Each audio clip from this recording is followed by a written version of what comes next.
este hombre que se llama Isaac Abarbanel. Él era un sabio judío, nacido creo que en Lisboa, Portugal. Y este hombre era tan sabio que los reyes lo nombraban como consejero del rey para ayudar a que el rey tomara buenas decisiones. Y como siempre los judíos han sido odiados, para la época de este hombre, o para la época que él vivió, en España se vivió una persecución en contra de los judíos. Pero gracias a Dios por eso, porque esos judíos terminaron yendo a México, y probablemente aquí usted, sin saber, tenga sangre judía. Gracias a Dios porque los persiguieron allá, porque llegaron a Venezuela y llegaron a Portugal y llegaron a todas partes. Entonces allá crearon hijos, sembraron, regaron la semilla, y por allí nosotros de repente tenemos alguna semilla de ellos.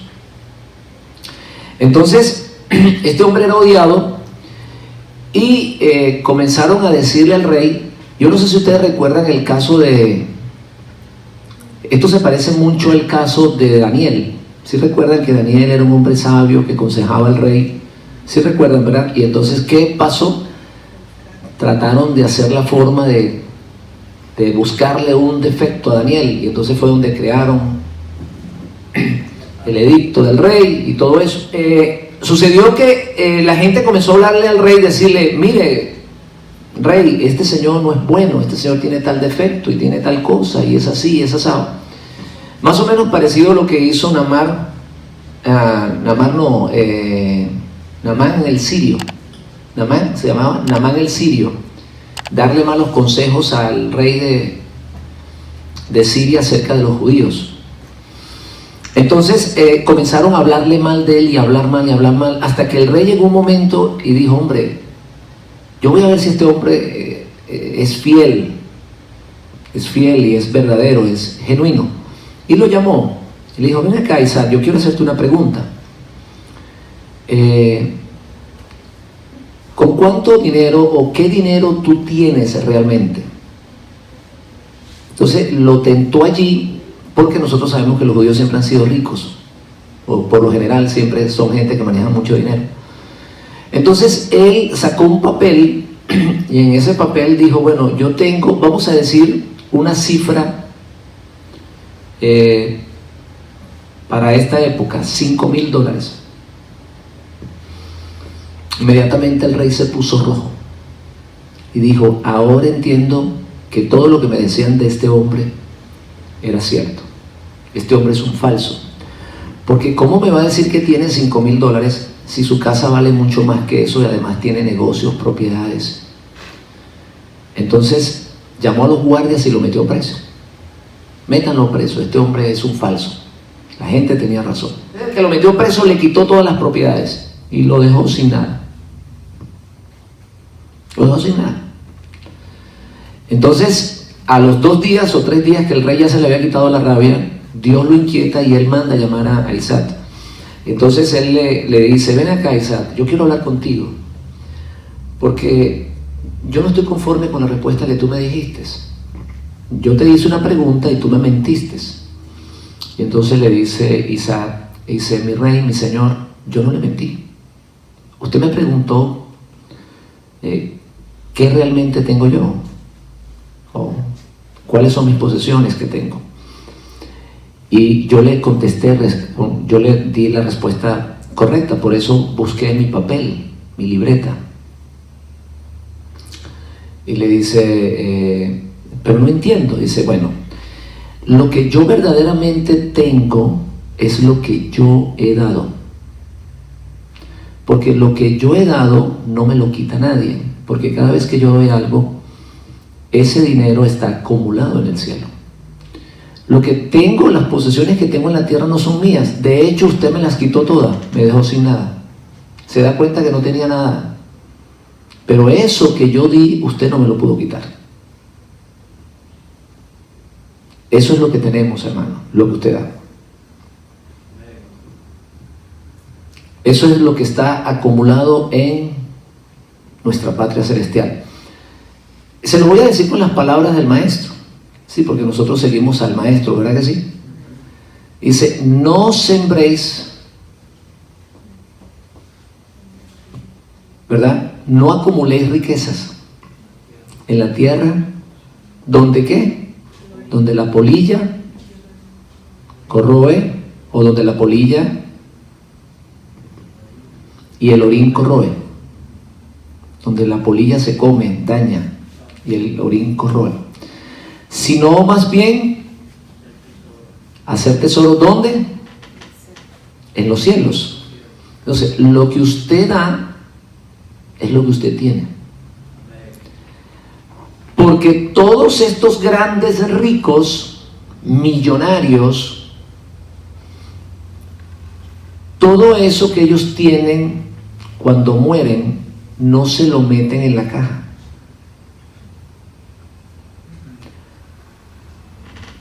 En las culturas precolombinas, o sea, cuando hablamos de los incas y los mayas y todas estas culturas que existían aquí en el sur, cuando moría un rey, lo metían allí ¿con qué?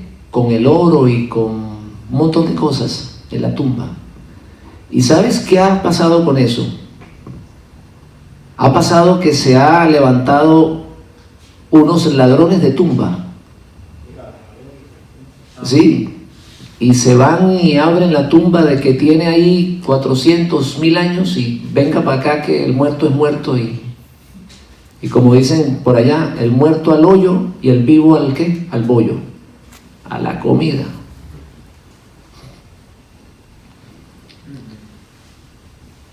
¿Sí recuerdan el chistecito ese de los 3 hijos? El que dijo,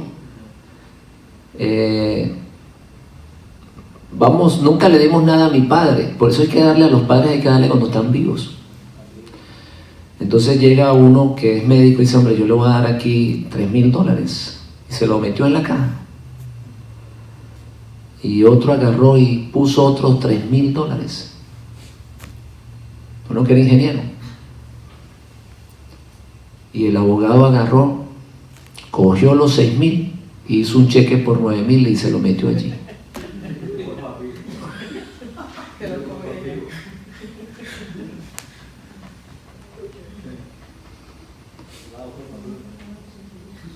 ¿Para qué? Pero el abogado hizo bien. ¿Para qué le metes plata si no lo va a usar? Yo le mando un cheque y ya. Si estamos entendiendo, hermano, no nos llevamos nada.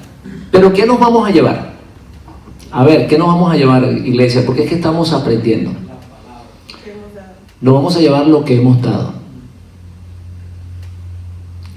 Dentro de lo que hemos dado hay algo que es más valioso que todas las cosas. A ver si alguien me dice, ¿qué es lo más grande que usted puede dar? ¿Qué es lo más grande que usted puede dar? ¿Cuál es el tesoro más grande que usted puede dar?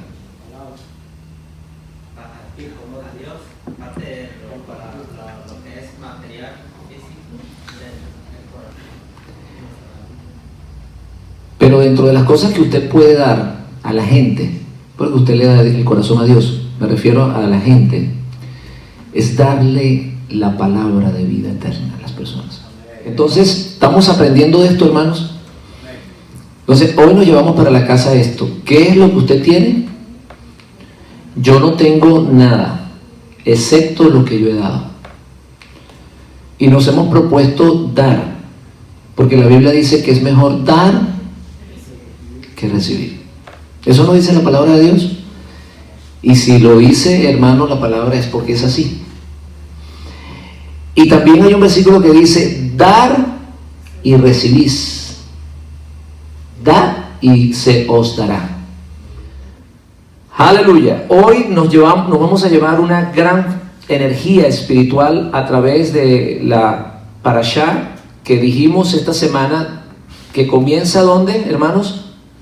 En Éxodo capítulo 25, versículo 1 a el capítulo 27, versículo 19, donde habla de ese tabernáculo que Dios le pide a Israel que le construya. Hablamos en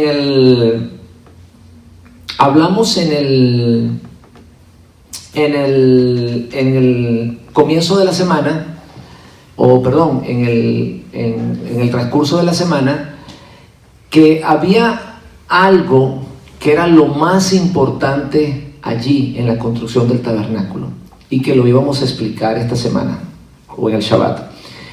Dentro de las ofrendas para el tabernáculo estaba la construcción del arca, la mesa del pan de la proposición, el candelero de oro, estaba la parte de afuera, estaba el altar de bronce y estaba el atrio.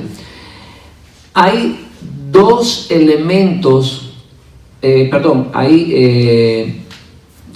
del tabernáculo, en la parte interna del tabernáculo, habían algunos elementos y todos ellos nos hablaban de nuestra relación con el Creador. Estaba el pan de la proposición que representa la palabra que es pan de vida. Estaba, ¿qué cosa? Estaba la menorá, que representa la luz de nuestra alma, la lámpara a nuestros pies. Y había algo más allí. ¿Qué más había allí? Dentro del tabernáculo, afuera estaba el altar de sacrificio, pero dentro del tabernáculo estaba, ¿qué cosa? Estaba el altar de incienso, donde se quemaba el incienso. ¿Y qué representa el incienso?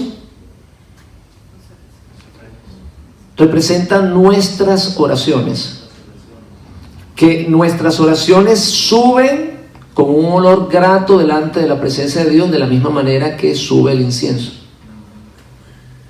Ese incienso no era cualquiera, tenía que ser hecho por el sacerdote y solamente, creo que era por una tribu específica que tenía que hacerlo, no lo podía hacer cualquiera, era una familia específica que hacía el incienso. Llevaba ciertas, especies y tenía un olor único, delicioso. La casa de Dios huele deliciosa.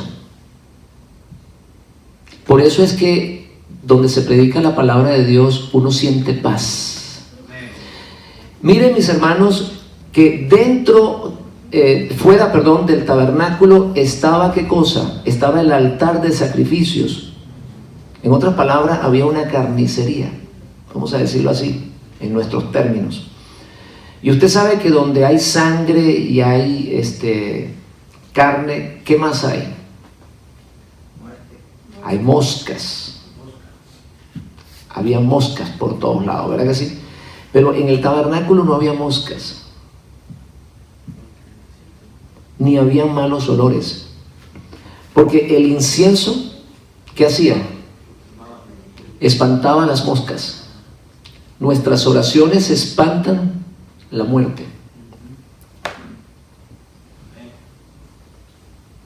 Espantan los malos olores, esas malas influencias que quieren venir a nuestras vidas, ¿verdad? Son protegidas por nuestras oraciones.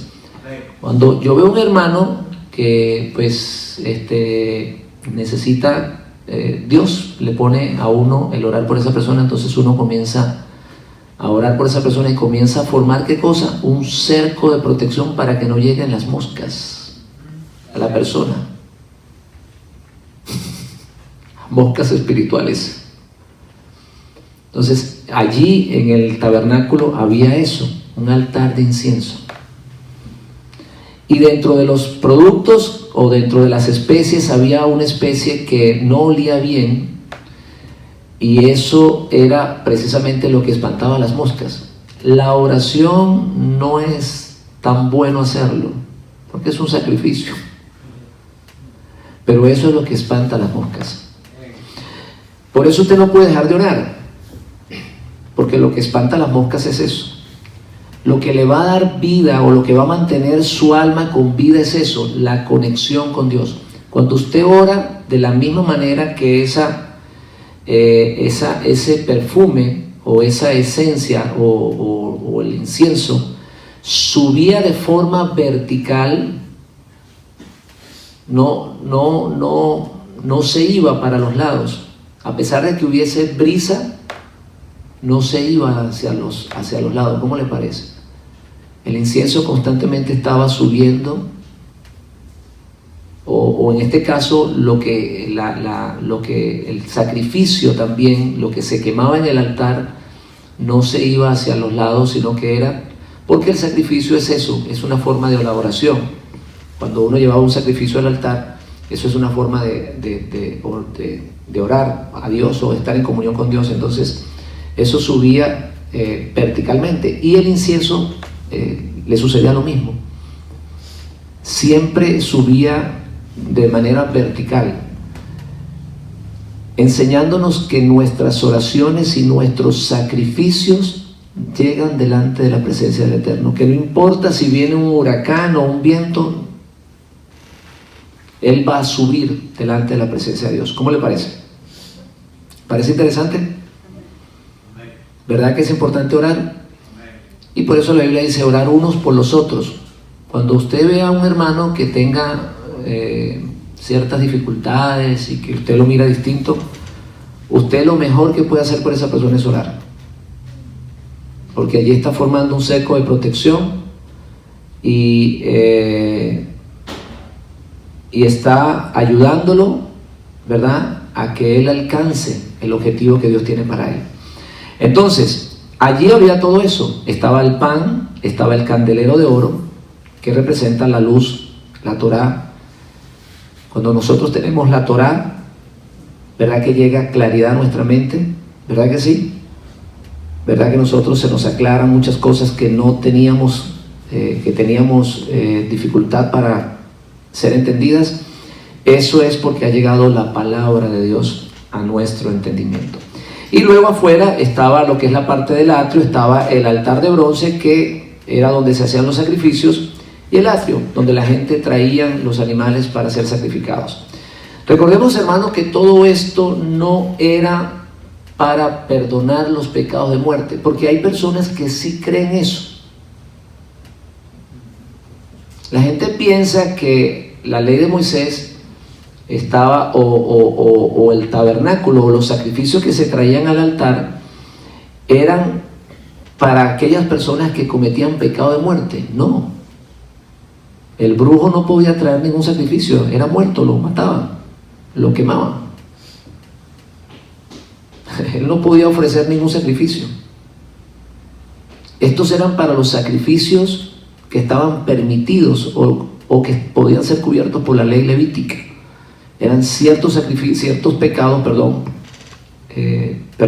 eran para los pecados que podían ser cubiertos por la ley de Moisés, o por la ley levítica, o por el sacerdocio, o vamos a decirlo, por los sacrificios a través de los levitas. Por eso es que el libro de Juan comienza diciendo: la ley vino por medio de Moisés y la gracia por medio del Mesías. ¿Por qué? Porque a través de Moisés, o a través de este tabernáculo que Moisés manda a construir, no se perdonan los pecados de muerte. No se perdonan los pecados de muerte. Recuerden siempre, hermanos, la historia de David. David, cuando se miró que merecía la muerte, no fue a buscar ovejas, ni becerros, ni nada de eso, ni oro, ni plata. Él no buscó nada de eso, porque él entendía perfectamente que no se podía pagar su pecado con sacrificios. No te ofreceré sacrificios que tú no me vas a aceptar. Eso se lo dijo. ¿Para qué te lo voy a ofrecer si no me lo vas a aceptar? Entonces tenemos que tener en cuenta eso.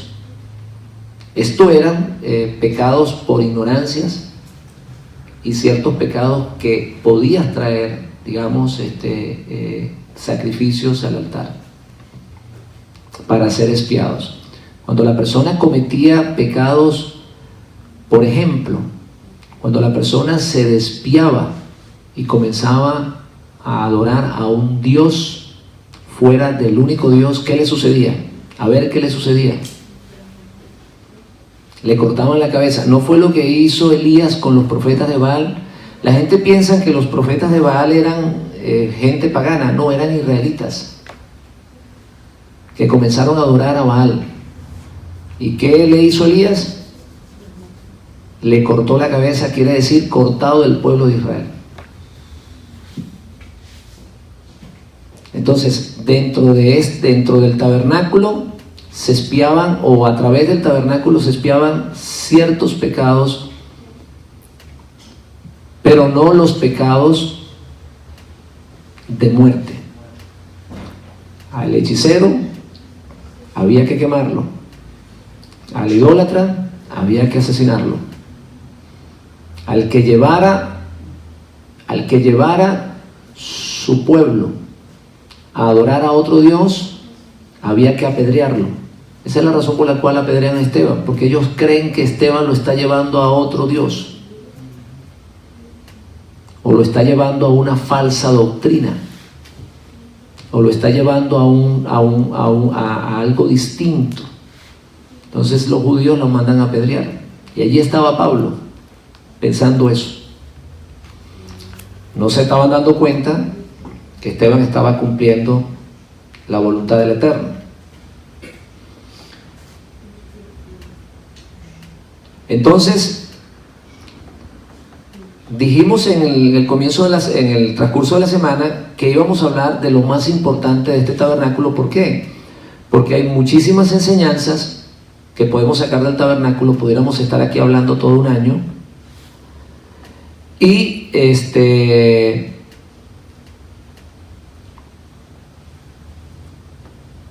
vamos a concentrarnos en qué era lo más importante. ¿Sí me lo pueden decir? ¿Cuál era el tema? ¿Qué era lo más importante en la construcción del tabernáculo? Cuando nosotros leemos capítulo 25 de Éxodo, nos damos cuenta que Él le da una orden para construir un tabernáculo. Y Él pide los materiales. Él dice, me van a traer oro, me van a traer ciertas cortinas. Ahí lo puede leer. Para fabricar un tabernáculo. Pero mire lo que Él le dice. Vamos a ir. El Eterno habló a Moisés diciendo, di a los hijos de Israel, tomen para mí ofrendas de todo varón que les diese de su voluntad de corazón, tomaréis mi ofrenda. Y mire, aquí en esta traducción, tomaréis mi ofrenda, pareciera que estuviera diciendo, me van a traer de lo que es suyo. Sí, ¿verdad que sí? Porque dice, de todo vuestro corazón. Entonces la gente dice, bueno, pues yo voy a traer de lo que es mío para Dios. Pero Él está diciendo, mi ofrenda. En otras palabras, de lo que yo te di, dame algo. Eso es lo que le está diciendo. De lo que yo te di, me vas a traer algo a mí. Mi ofrenda, lo que me corresponde. Porque Dios ya había enriquecido a Israel cuando lo sacó de Egipto y cuando lo pasó por el Mar Rojo. Lo había enriquecido. Entonces Él le dice, de lo que yo te di, de eso que yo te di, coge algo para mí. ¿Cómo le parece, hermanos? ¿Sí se dan cuenta que Dios no le está pidiendo a usted algo que es suyo? Él le está pidiendo lo que es de Él. Por eso, hermanos, los diezmos, las ofrendas, no son suyas, son de Él. Él no le está pidiendo lo que es suyo. A usted le dio el 90. Si usted no está contento con el 90, imagínese. Él solo le está pidiendo el 10. Aleluya. Entonces, de eso que yo te di, me van a traer, ¿para qué? Van a traer oro, plata, cobre, azul, púrpura, carmesí, lino fino, pelos de cabra, pelos de carnero, teñidos en rojo, pieles de tejones, madera de acacia, aceite para el alumbrado, especies para el aceite de la unción, para el incienso aromático, lo que estábamos hablando hace un rato, piedra de onice y piedra de engastes para el efón y para el pectoral, ¿de quién? Del sumo sacerdote. Y harán un santuario para mí y habitaré en medio de ellos, conforme a todo lo que yo te muestre, el diseño del tabernáculo y el diseño de todos sus utensilios, así lo haréis. Dios le dice a Moisés, yo te voy a mostrar qué es lo que tú me vas a hacer, y entonces él lo lleva al cielo y le muestra en el cielo el tabernáculo de Dios. Por eso hay unos querubines allí labrados frente al arca del testimonio, porque en el cielo el Eterno está rodeado de querubines. Están constantemente alabándole y adorándole. Esa es la razón por la cual Él manda a labrar querubines. Entonces Él le dice, me van a hacer un tabernáculo. Pero en el versículo 10 comienza cómo tiene que hacer el tabernáculo.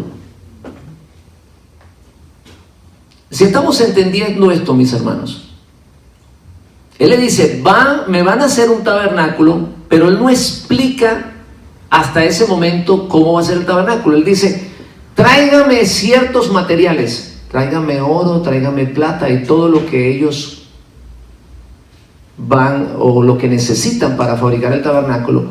Pero hasta el versículo 10, Él le comienza a dar las instrucciones de cómo debe ser construido el tabernáculo. Ahora, yo le pregunto algo, mis hermanos. No está supuesto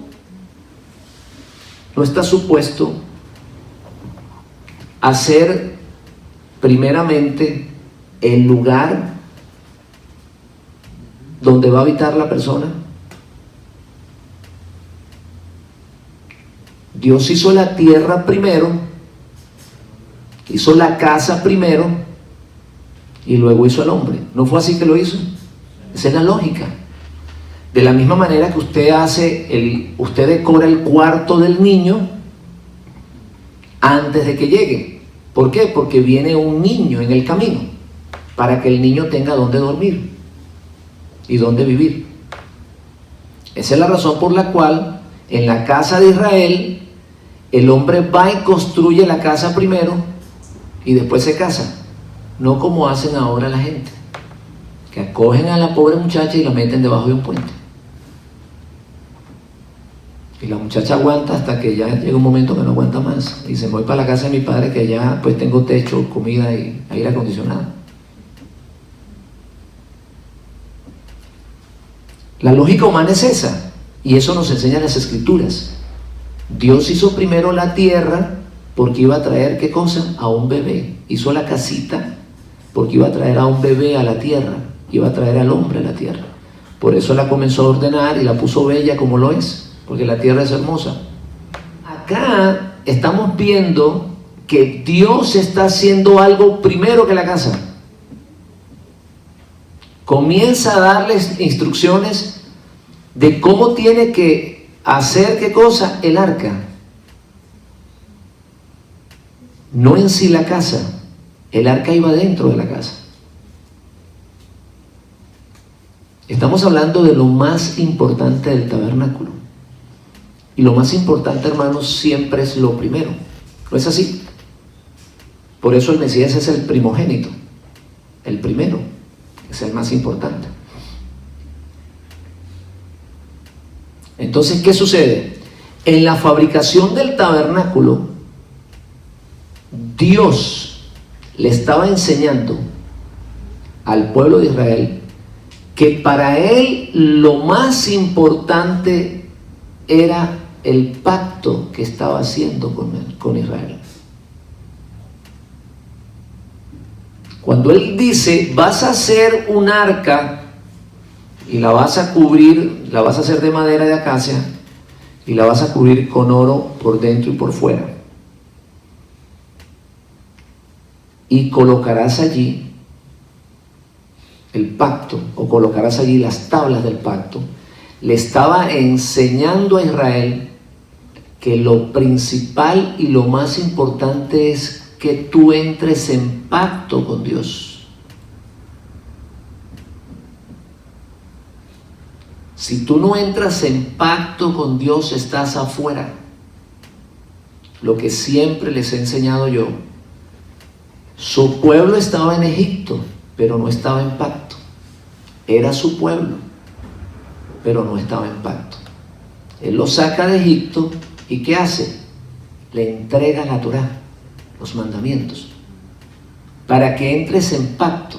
¿Para qué? Para que a partir de ese momento entonces sea confirmado de que tú eres su pueblo y Él es tu Dios. Por eso le digo, mis hermanos, que el que no quiere la ley, no quiere el pacto. Y si tú no estás en pacto, tú no eres hijo de Dios. Cuando la Biblia dice a lo suyo vino, los suyos no le recibieron, se refiere que el maestro vino a darle las enseñanzas a aquellos que tenían que dar la enseñanza, a los de su oficio, a los maestros de Israel. Esos no recibieron las enseñanzas del rabí o del ribi. Ellos se quedaron con las enseñanzas que ellos tenían. Ellos se quedaron con las enseñanzas de sus maestros, de sus rabinos. Pero entonces él se fue a otro pueblo que no tenían, ¿qué cosa? Rabinos. Se fue a los gentiles que no tenían rabinos. ¿Y qué pasó con ellos? Ellos sí recibieron la palabra. Cuando recibieron la palabra, entonces esa palabra, al recibirla en tu corazón, te hace ser hijo de Dios. Eso es lo que se refiere Juan. A eso es que está diciendo Juan. Nosotros no podemos recibir al Mesías sin recibir su mensaje. De hecho, recibimos al Mesías es porque recibimos su mensaje. Si no, no lo recibes. Si me amas, recibe mis mandamientos, recibe mi palabra. Eso es lo que le dijo en Juan 14. Entonces, Dios saca a Israel, aunque era su pueblo, para la confirmación de su pueblo. Vamos a decirlo de esta manera: Israel era la prometida de Dios, y él llegó allá a Egipto y dijo: salgan que me voy a casar con ustedes.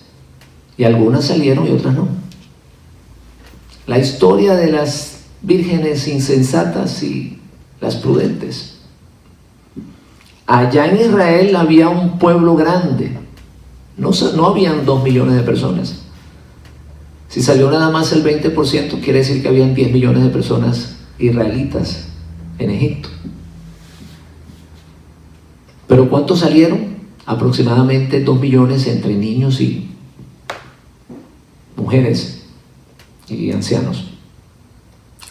Entre todos, entre hombres, mujeres, niños y ancianos, salieron casi 2 millones de personas. Esos 2 millones fueron los que salieron, ¿para qué? Para recibir al esposo. ¿Y dónde se casaron ellos? A ver, ¿dónde se casaron?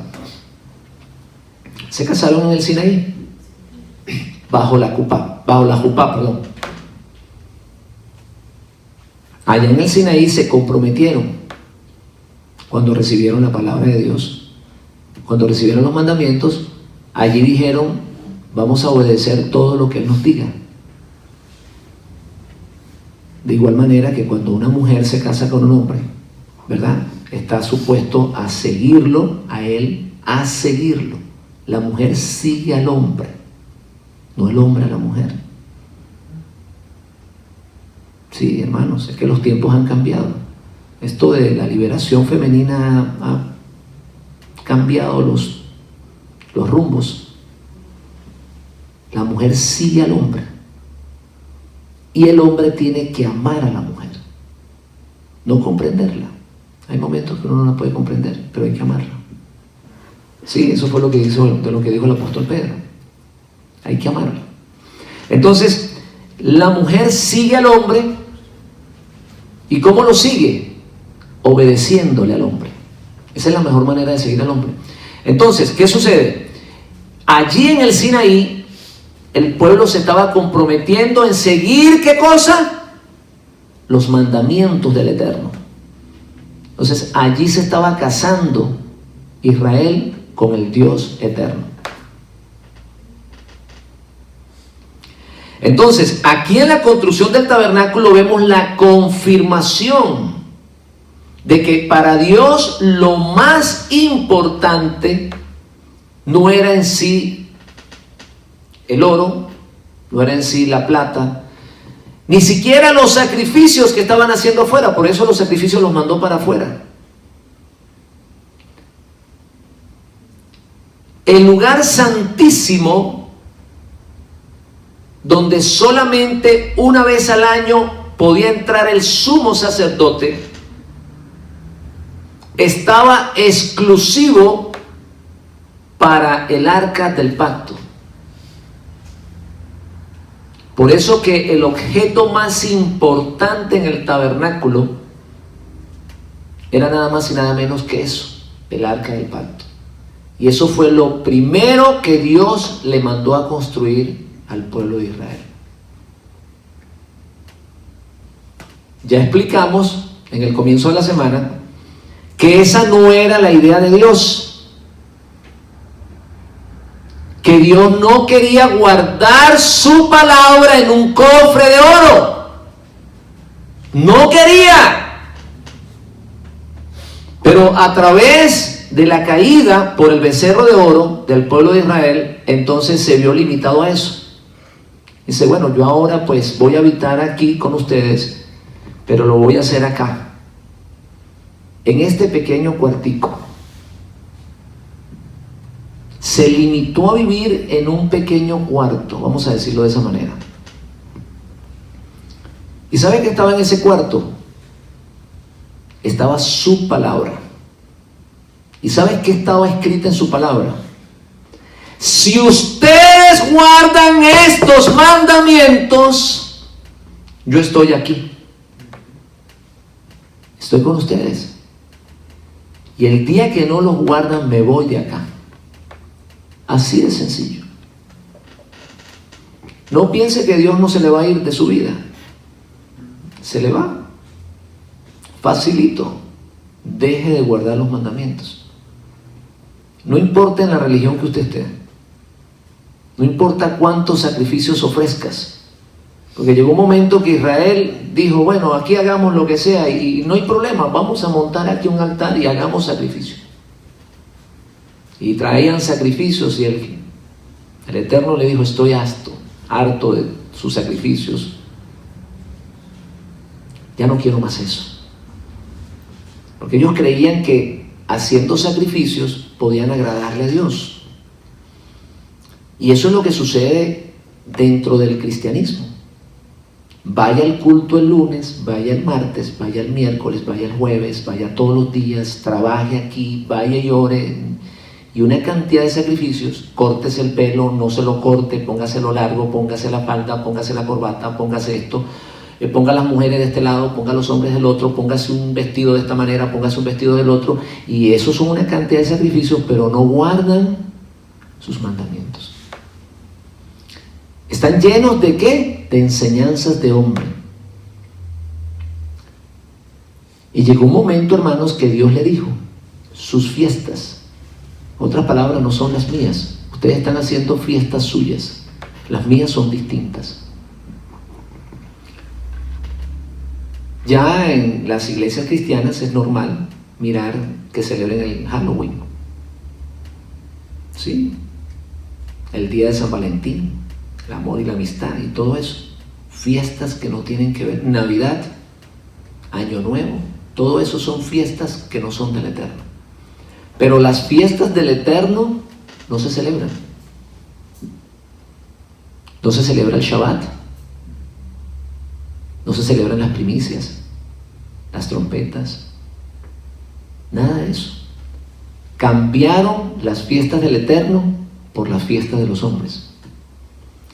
Pero qué bueno, hermanos, que nosotros estamos regresando a la casa del Padre. ¿Verdad que sí? Y hemos comenzado a ¿qué cosa? A celebrar las fiestas de Dios, no la de los hombres. Y esas fiestas de Dios son las que te traen bendición. ¿Por qué? Porque la obediencia es mejor que los muchos sacrificios. No importa cuánto hagas allá afuera. Si no estás en pacto, si no estás obedeciendo, no vas a progresar en nada. Y te va a pasar lo que le pasó a Pablo. que comenzó a darle patadas a un pedazo de hierro, a un hierro filoso, a un aguijón. No logró nada. ¿Qué logró Pablo? Nada. Llegó un momento que tuvo que arrepentirse y decirle: me venciste, Señor, pudiste más que yo. Amén, hermanos.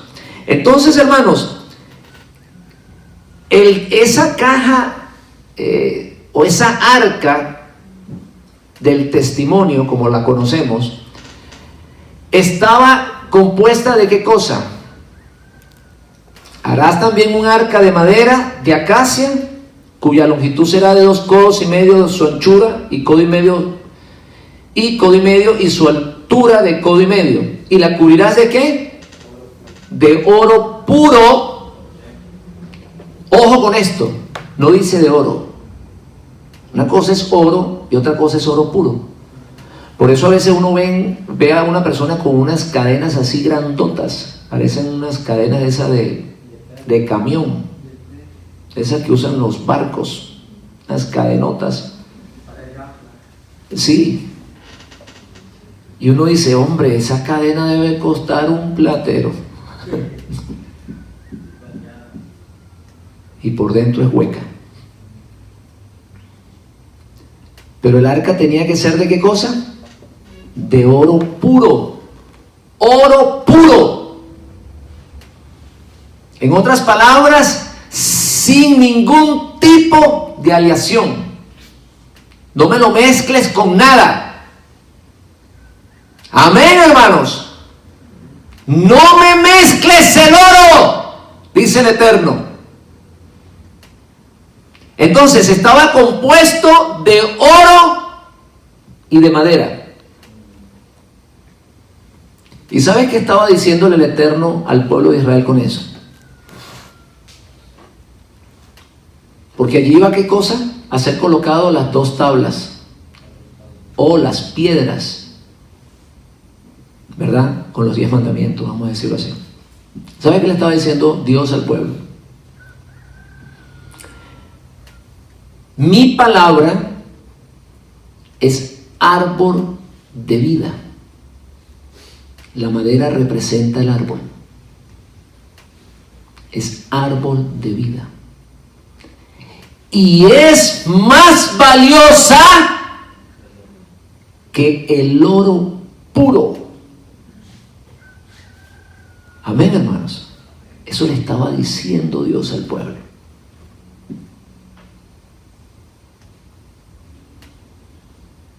Ese árbol que sus padres no comieron allá en el jardín del Edén es nada más y nada menos que mi palabra. Prefirieron la palabra de los filósofos, prefirieron las palabras de los religiosos,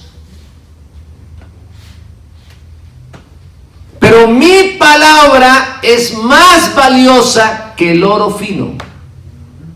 Y mi palabra es árbol de vida. Amén, hermanos. Eso le estaba diciendo Dios al pueblo de Israel. Hay gente que están locos por conseguir el arca perdida, porque imagínense, oro puro, dirán, pues esto vale un montón de plata. Porque siempre están pensando es en lo material. Sí, desesperado por encontrarse eso y irlo a poner allá en un museo. Sí, hay cantidad de... ¿Cómo se le llaman a estas personas? Arqueólogos. Están desesperados por encontrar el arca. Y Dios se la cerró. ¿Sabe por qué Dios escondió el arca? ¿Sabe por qué Dios escondió el arca, hermanos? Porque Dios sabía que la verdadera arca era el corazón del hombre. Amén, hermanos. Él escondió eso. Él dijo: yo mi palabra no la voy a guardar más allí, la voy a guardar en el corazón de Israel. Este es el nuevo pacto que yo voy a hacer con ellos. Mi palabra la guardaré en sus corazones, para que ellos sean ¿qué cosa? Mi pueblo, y yo seré su Dios.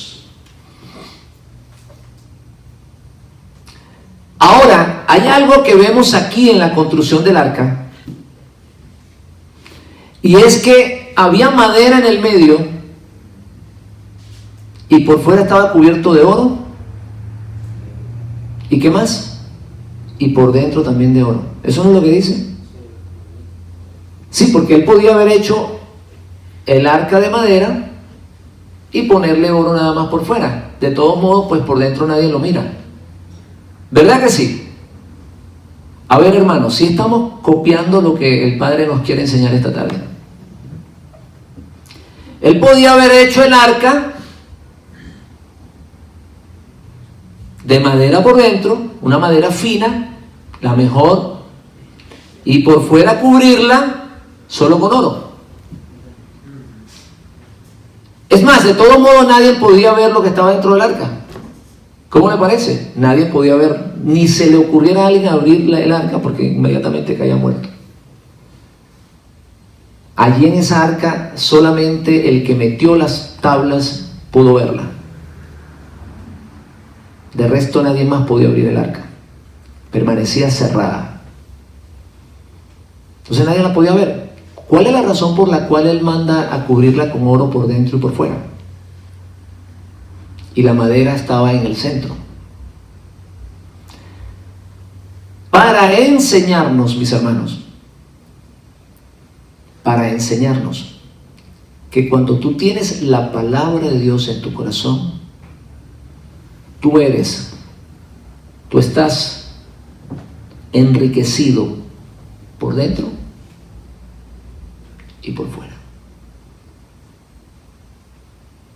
No solamente lo que mira la persona, sino que internamente tu corazón es puro.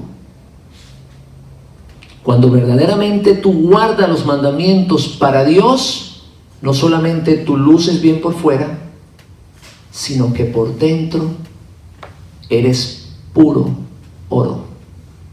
Amén, mis hermanos. Ese es el mensaje que Dios nos estaba mandando. Nuestro corazón representa esa arca. Cuando le damos nuestro corazón a Dios, seremos cubiertos de oro por fuera y por dentro. No seremos apariencia nada más de oro, sino que seremos íntegros, tanto dentro como fuera. Nuestras acciones tienen que ir acompañadas de lo que siente nuestro corazón,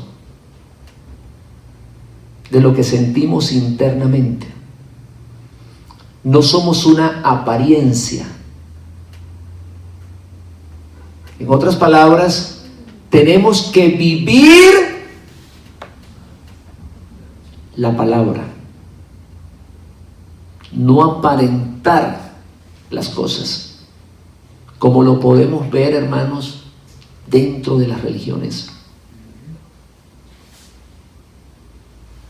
En el mundo religioso, hermanos, están más preocupados de la apariencia externa que de la interna. Por eso es que construyen unos templos maravillosos. Parecen unas obras de artes increíbles. Y se gastan millones de dólares en eso. Y hay una competencia a ver quién construye el templo más bonito. Allá en México hay un templo arquitectónicamente extraordinario, mis hermanos. El templo de la luz del mundo. Y no solamente tienen ese, tienen varios templos con unos diseños arquitectónicos hermosos. ¿Y de dónde sacan ellos eso? Lo sacan de la madre. La Iglesia Católica se ha propuesto construir catedrales en todo el mundo con vitrales, con pinturas extraordinarias. Bueno, nada más y nada menos que llamaron a Da Vinci para que decorara el Vaticano. De allá de Roma es que sale todo eso. de construir templos lujosos, con buenas alfombras, con vitrinas carísimas, unas luces traídas de Italia, imágenes, pinturas. ¿Y saben qué pasa allí? Sucede lo que sucede en una panadería que tiene muy buenas vitrinas, un horno alemán excelente,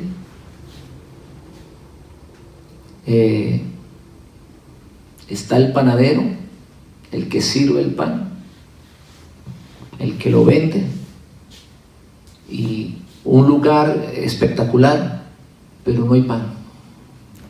¿Y para qué sirve esa panadería? Para nada. Así sucede con esos templos, mis hermanos, llenos de lujo. Mira lo que Dios le enseña a Israel. Quiero un tabernáculo, me lo van a hacer de tela, de pieles de animales. Qué distinto a los templos católicos. Estacas de madera. Y allí estaba la palabra de Él. Allí estaba su presencia. Porque Dios nos estaba enseñando. Yo no habito en manos o en templos hechos por manos humanas. Yo habito en el corazón de aquel que está dispuesto a guardar mi palabra. Solamente en ese corazón, mis hermanos, habita el Eterno. En aquel que está dispuesto a cumplir con lo que yo le estoy entregando. La Torá, o la palabra de Dios, está considerada como una esposa para el hombre. Dios, que es nuestro Padre, quiere que nos casemos con su mejor hija o con su única hija. Dios, que es nuestro Padre, quiere que nos casemos con su única hija. ¿Saben cuál es su única hija? La Torá. Pero como Él ama tanto la Torá, o ama tanto a esa hija, que a donde vaya esa hija, Él quiere estar. Por eso es que Él pide que le hagamos un aposento para que donde esté la hija, esté Él. Por eso es que donde está su palabra, está la presencia de Dios. Donde no está su palabra, no está la presencia de Dios. Amén, mis hermanos. Nuestro corazón debe abrirse para ser marcado. Debe permitirle a Dios marcar su palabra. En otras palabras, tenemos que casarnos, unirnos a su palabra. ¿Para qué? Para no pecar contra Él. Como dicen las Escrituras, en mi corazón he guardado tus dichos, los metí aquí adentro para no pecar contra ti. Porque lo que separa a Dios del hombre no es nada más que el pecado. Lo único que separa a Dios del hombre es el pecado. Y la definición de pecado en la Biblia es sencillamente el incumplimiento de la ley, el romper con los mandamientos. Eso lo dice claramente Juan. Porque la transgresión de la ley, ¿qué cosa es? Es pecado. Y el pecado es lo que te separa de Dios. Cuando tú obedeces, cuando tú guardas sus mandamientos, entonces tú tienes la garantía de que la presencia del Dios de Israel estará allí contigo. Ya no existe un tabernáculo, no. Hace casi 2000 años el templo fue destruido. Pero Dios no dejó de ser Dios por eso. Dios lo sabía. Y Dios no dejó de habitar con su pueblo, porque el tabernáculo cayó. Dios sabía perfectamente que el templo iba a ser destruido. Pero en el día de Pentecostés, Dios le estaba mandando un mensaje a los israelitas. Ha llegado el momento que yo estableceré mis leyes en sus corazones y ellos serán mi pueblo y yo seré su Dios.